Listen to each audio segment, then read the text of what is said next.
There's some important breaking news happening in the Jewish world today that's not getting much coverage in the mainstream press.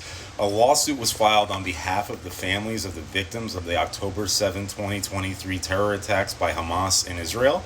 The lawsuit accuses a leading Palestinian real estate developer with ties to the Trump administration of supporting the terror group Hamas as it orchestrated and planned its invasion of Israel, which led to the massacre of some 1,200 people in Israel, as well as the kidnapping of several hundred hostages.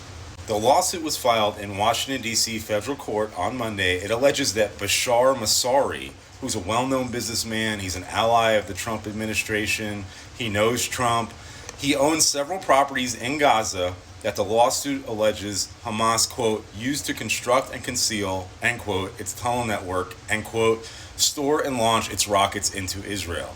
The suit also alleges that the properties owned by this developer helped provide cover for Hamas's terroristic activities, and helped conceal their true violent aims. In other words, giving them the veneer of legitimate properties when, in fact, according to this lawsuit, they were used to cover up Hamas's terror activities. In other words, a front for the terror organization.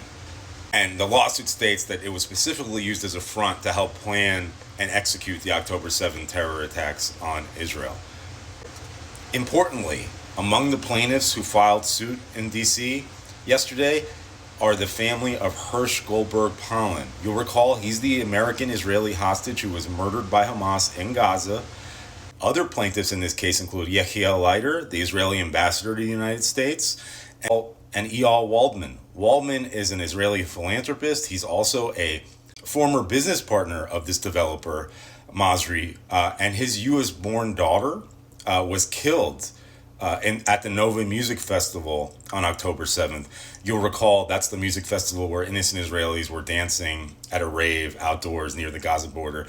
They were massacred and mass raped in an open field while Hamas filmed their crimes on GoPros and then released them online shortly after the attacks.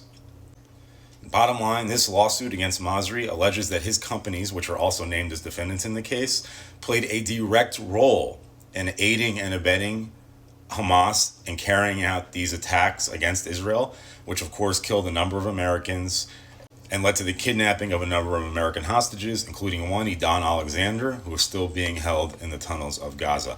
I'll have some more reporting on this story. I'll have more for you very soon.